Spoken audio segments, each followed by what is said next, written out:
88 서울올림픽 주제곡 여러분 아마 기억하실지 모르겠습니다. 그 손에 손잡고라는 노래가 있습니다. 그죠?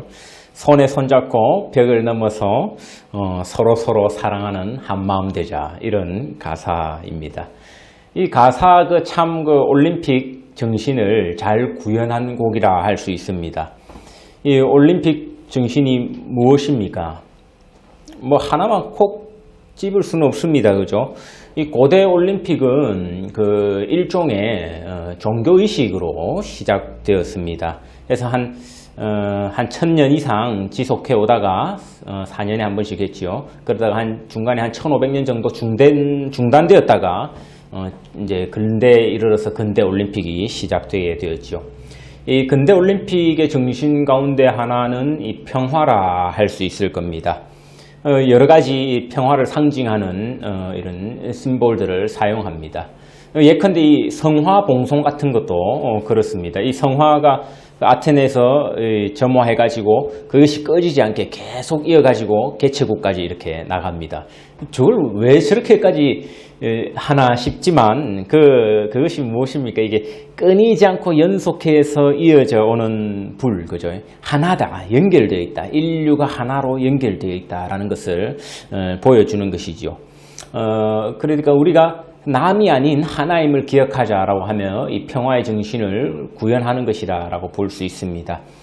심지어 예전에는 그 올림픽 기간에는 하던 전쟁도 잠깐 멈추자라고 했다고 들었습니다.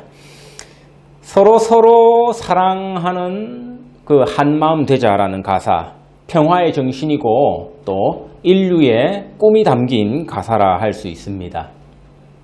하지만 이 꿈은 또 생각해보면 불가능한 꿈이라고도 할 수 있습니다. 당장에 한번 뉴스를 보십시오. 이 세계 평화를 차치하고 한국에서 들리는 국내 뉴스만, 안 그러면 뭐 영국 뉴스만 보더라도요, 서로 사랑하는 한 마음이라기보다는 서로 각자의 이해관계에 얽혀서 추악한 싸움을 하는 행태를 볼 수가 있습니다. 아주 서로 못 죽여서 안달인 행색이죠. 여러분, 여당과 야당이 손에 손잡고 서로 한마음 되는 날, 실제로 그런 날이 우리 삶에서 가능할 것이라 생각한다면 그 좋은 말로 하면은 순진하다 할 수 있을 겁니다. 그죠? 좀 나쁜 말로 하면 뭡니까, 그거는? 뭐 하지 말까요, 나쁜 말은? 정계뿐만 아니라요, 올림픽과 같은 스포츠로도 이 한마음 되는 것 가능할까요? 뭐 어찌 보면 가능할 것 같기도 하고, 축구가 잠가면 진짜 한마음 된 거 느끼거든요. 저는 벌써 가슴이 뛰더라고. 이제 다음 주부터 막 그 축구장 갈 수 있다고 하니까. 하지만 표를 구할 방법이 없습니다.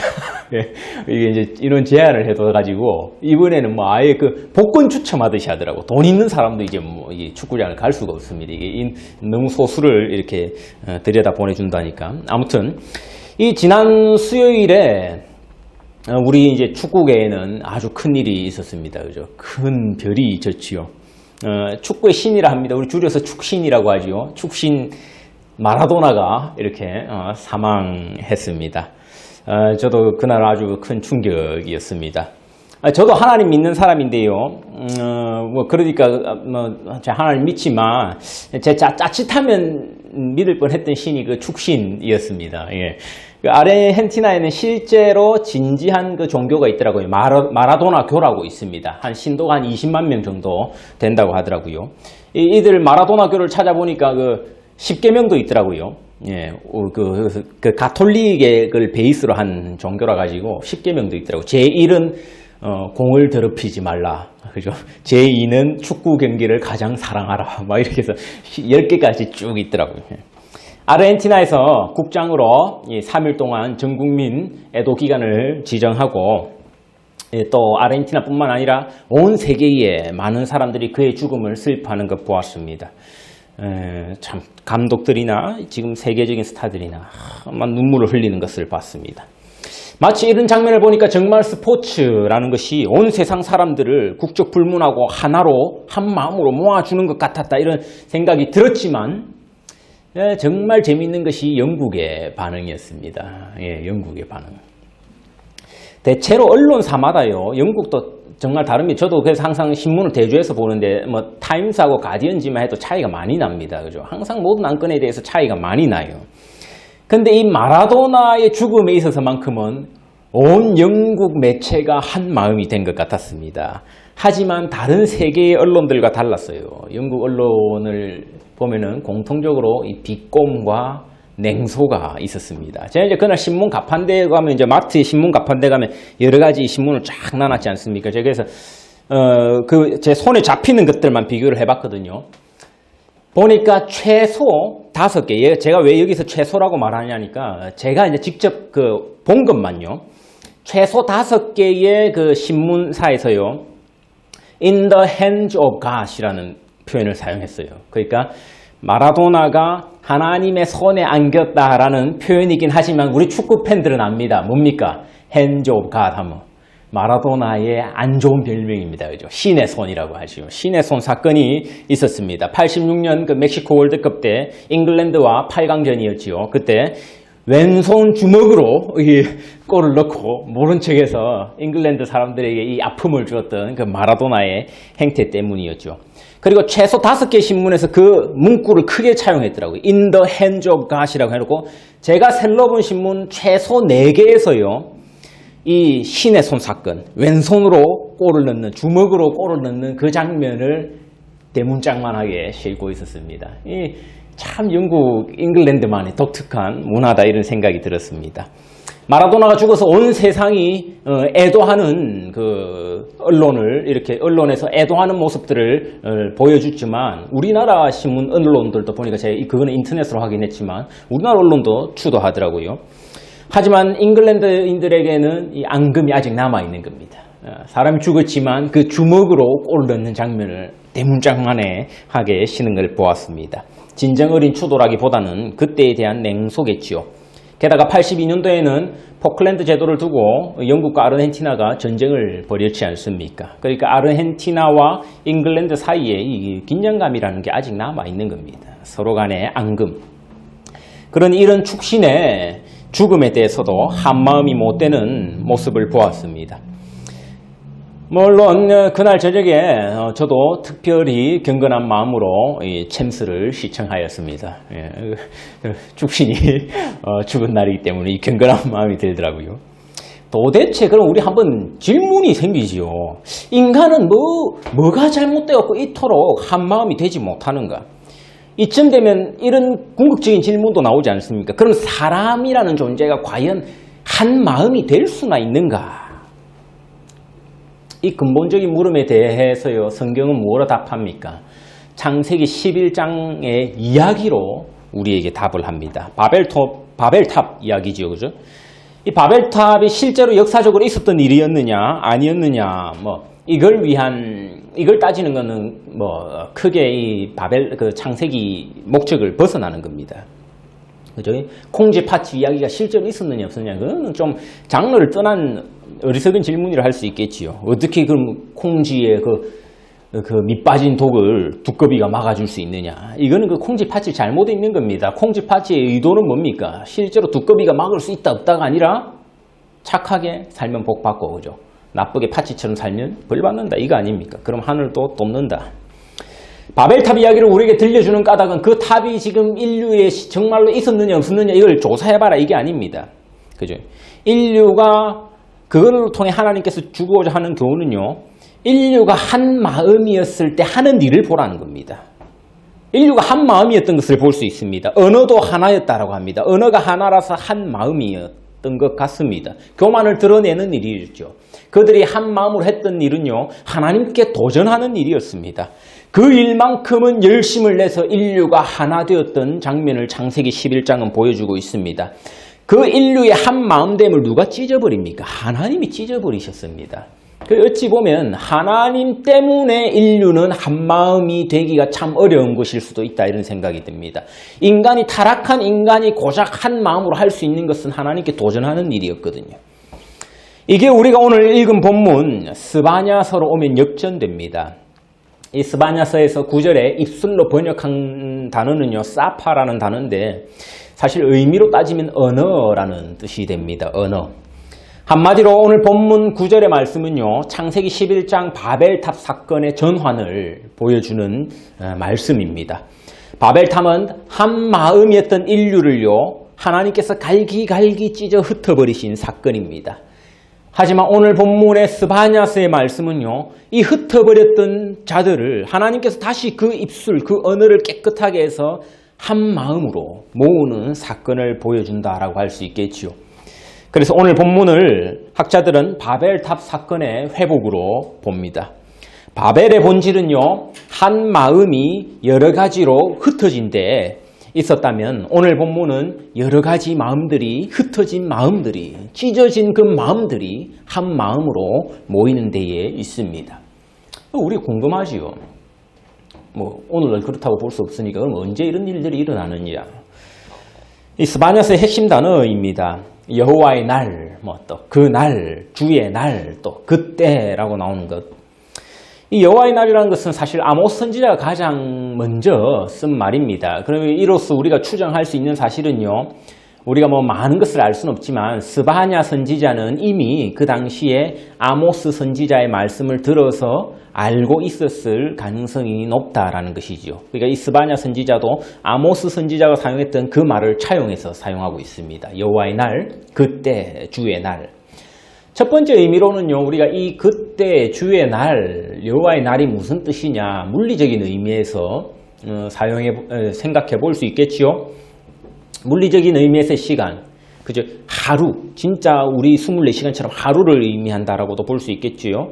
또는 안 그러면 어떤 일이 벌어지는 그 어떤 특정 기간을 이야기할 수도 있습니다. 아니면 생각보다 긴 기간, 몇 세대에 걸친 기간을 의미할 수도 있다 싶습니다.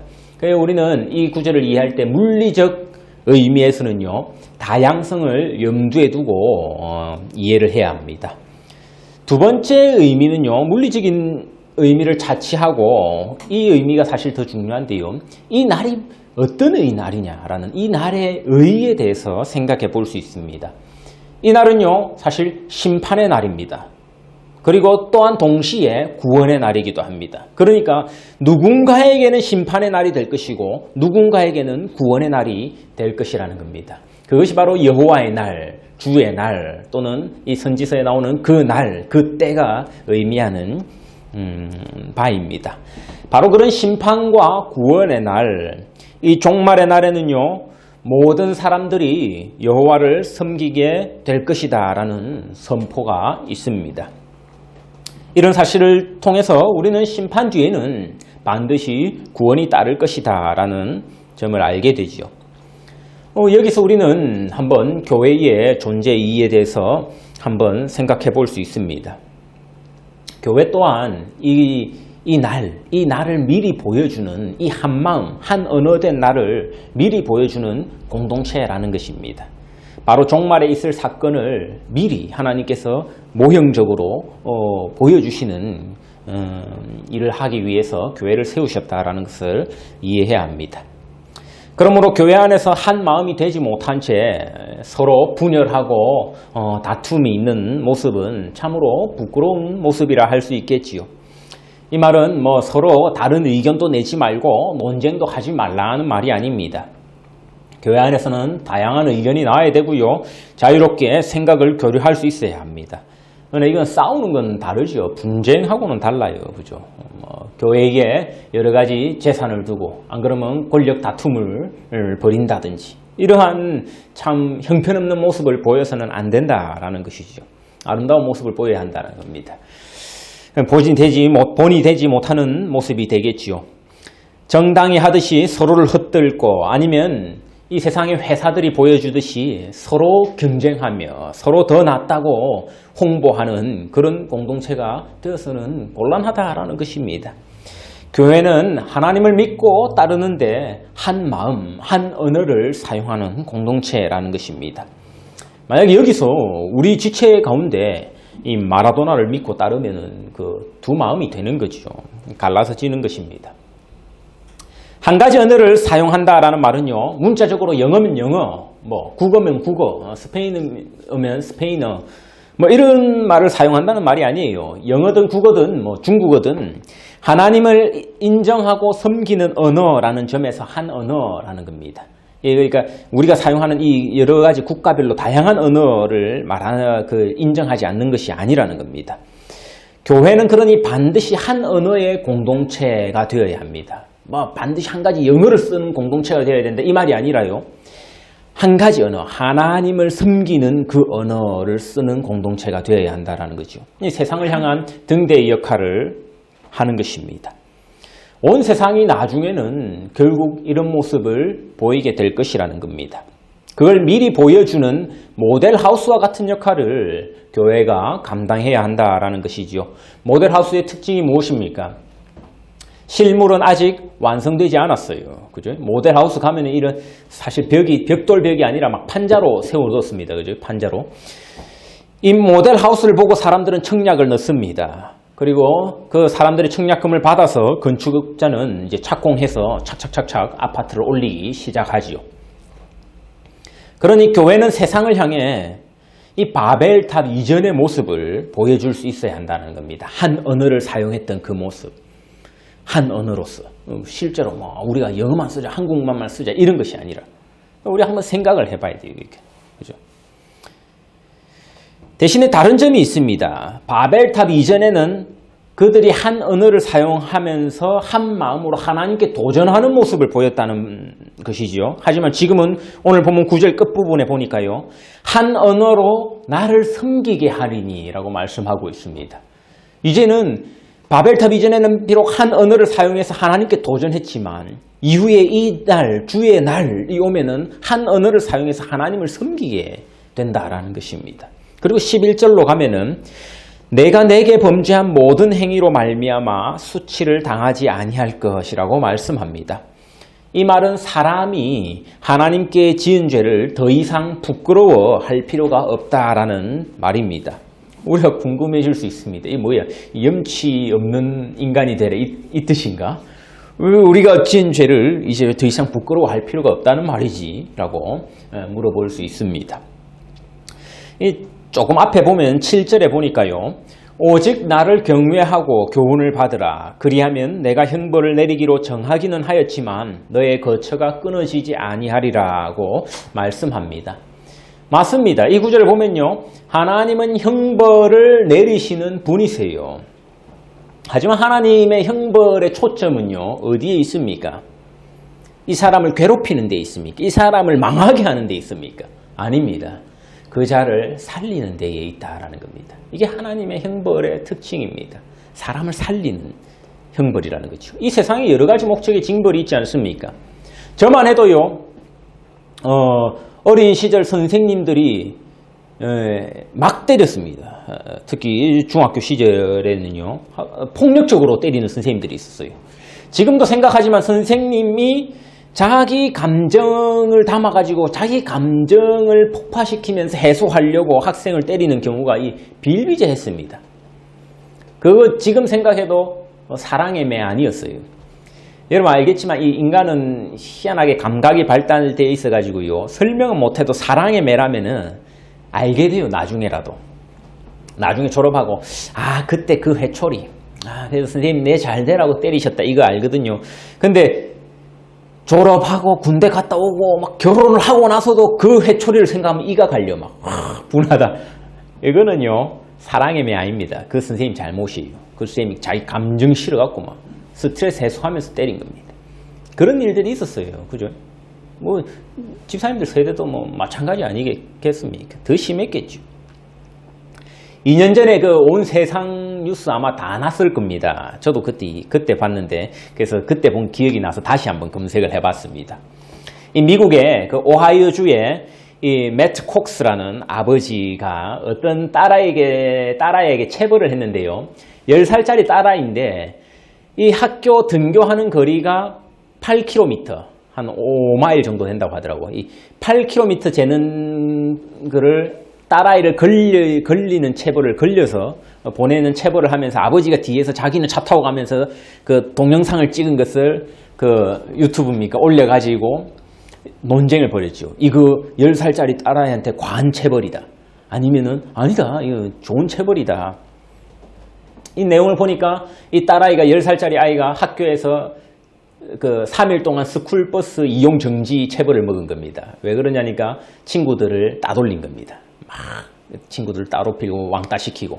그러니까 이 아버지가 딸아이 교육을 위해서 스쿨버스가 중지됐으니까 너 걸어가라. 이래서 아버지는 뒤에서 따라가고 8km를 걸리고 10살짜리 딸아이 그걸 유튜브에 올린 겁니다. 유튜브 여러분 아마 한번 이따 궁금하면 한번 검색해 보십시오. 좋아요가요 압도적입니다. 정말 압도적입니다. 싫어요도 뭐 있긴 한데 좋아요가 압도적이에요. 많은 사람들이 그 아버지의 체벌에 공감했습니다. 아 그래 이거 합당한 체벌 수준이 아니라 정말 이런 체벌은 오늘날에 있어야 된다. 네. 이건 뭡니까? 딸을 살리기 위한 체벌이라고 보는 사람들이 대부분이었다는 겁니다. 좀 가혹할 수 있어요. 8km를 걸어가야 되니까. 하지만 공감하는 겁니다. 그 따돌리고 하는 것 얼마나 나쁜지, 이것이 친구의 마음을 얼마나 상하게 할 수 있는 것인지 깨닫게 할 수 있는 정당한 체벌이었다라는 것이 훨씬 그 압도적인 여론이었습니다. 현대 사법체계에서요, 교도소도 명목상은 교화를 목적으로 하긴 합니다. 하지만 그거 잘 안 되죠. 실제로는 감금에 제1의 목적이 있는 것 사실입니다. 하나님의 체벌은 우리를 살리는데 그 목적이 있습니다. 그러니 하나님의 형벌도 우리를 살리기 위한 것입니다. 하지만 이 원리도 우리가 다시 한번 생각해 봐야 합니다. 문제가 있거든요. 어디 문제가 있습니까? 우리 스스로가요, 우리 죄에 합당한 형벌을 받을 수가 있습니까? 거기서 막히지요, 그죠? 거기서 이 지금 스바냐서의 논리가 막혀버리게 된다고요. 여러분 스스로가 뭐 어느 정도의 죄인이라고 생각하는지 모르겠지만 사실 우리 죄를 우리 스스로 생각해보면 우리가 마땅히 받아야 될 체벌은 결론적으로 죽음이 돼버린다라는 겁니다. 그럼 우리가 살 수가 없다라는 거죠. 막혀버립니다. 우리 죄가 그만큼 깊었다라는 겁니다. 답이 없어요. 그러니 어떻게 합니까? 바울의 표현에 따르면요, 그 아들을 아끼지 아니하시고 우리에게 주셨다라고 하시죠. 우리를 대신해서 죽음의 체벌을 당하셨습니다. 그러므로 십자가의 제1의 의미는요, 무조건 죽음입니다. 형벌이라는 겁니다. 왜냐하면 십자가 해석에도 여러 가지가 있습니다. 대표적으로 구스타프 아울렌의 해석이기도 한데요, 크리스토스 빅터라고 합니다. 십자가의 의미를 마귀와의 싸움에 대해서 승리하신 그리스도로 해석하는 겁니다. 영적 싸움의 승리.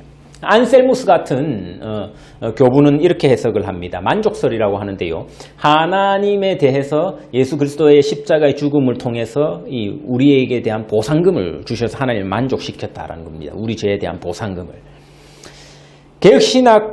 개혁주의 신학에서도 이러한 것들을 부정하지는 않습니다. 그러나 우선적인 의미를 어디다가 두냐니까요, 십자가의 의미를 형벌에 둡니다. 형벌.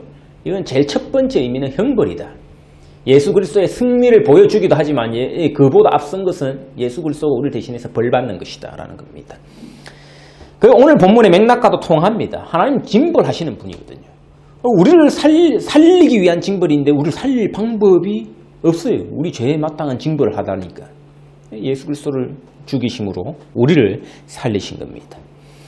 이 말은 우리로 하여금 죄에서 자유를 선포해 할 수 있기 위함이라는 거죠. 더 이상 우리가 지은 죄에 우리가 얽매일 필요가 없다라는 것입니다. 그러나 우리가 조심해야 하는 것은요, 이 말이 우리가 과거에 지은 죄에 대해서 뻔뻔해질 수 있어야 한다라는 말은 아니라는 겁니다. 한마디로 오만한 태도를 가져서는 안 된다라는 것이죠. 죄의식에는 얽매이지 않지만 교만해지지 않는 이 겸손한 태도를요, 예수 그리스도의 속죄를 믿는 신자의 모습을 통해서 하나님은 요구하시는 것입니다. 교만하고 오만방자하게요, 나는 과거에 죄인이었지만 지금은 아니다. 예수 그리스도께서 나를 대신해서 죽어주셨으니까 라며 뻔뻔히 큰 소리치는 모습을 우리는 상상할 수 없습니다. 이건 실제로 무언가를 단단히 잘못 믿은 모습이지요. 진정으로 하나님의 형벌과 그리스도의 대속을 믿는 모습의 결과는 겸손으로 꽃이 피게 된다라는 겁니다. 그렇기에 더 이상 수치를 당치 않는다라는 말입니다. 11절 중반에 말씀하지요. 교만하여 자랑하는 자들을 제거하며 값싼 은혜의 무서움이기도 합니다. 얼마나 교만한지 심지어 어떤 자들은 죄를 용서받게 되면요, 자기의 죄를 자랑하는 지경에 이르기도 합니다. 인간이 이래요. 인간의 교만이 이 정도로 무섭습니다.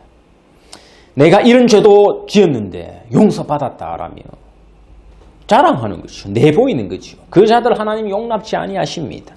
겸손한 모습이 있어야 한다라는 겁니다. 예전에 그 영화 밀양 보시면서 다들 한마디씩 하셨지 않습니까? 전도연 아들이 그죠? 유괴됩니다. 그 학원 원장한테.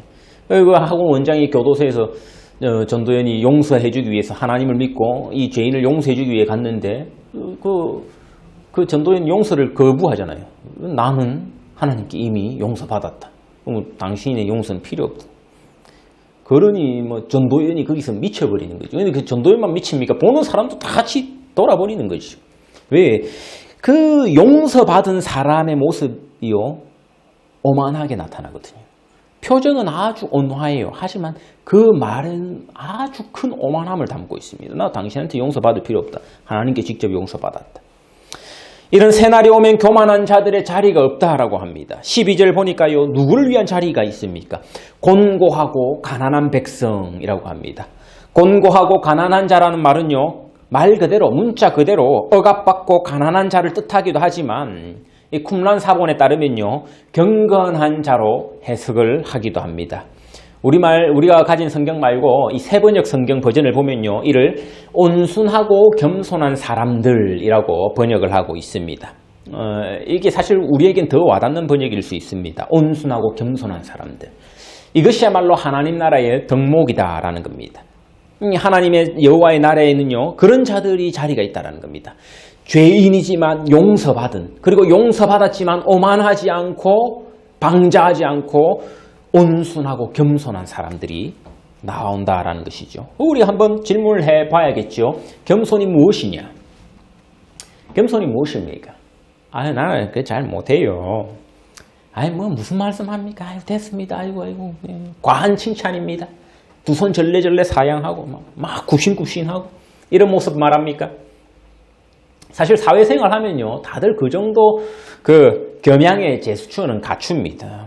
누가 직장생활 하면서 그래 제가 최고죠, 누가 그런 말을 합니까? 다 그런 모습, 속으로는 그런 생각하고 있어도 역시 내 없으면 그래 좀 막히지, 안 되지 하면서도.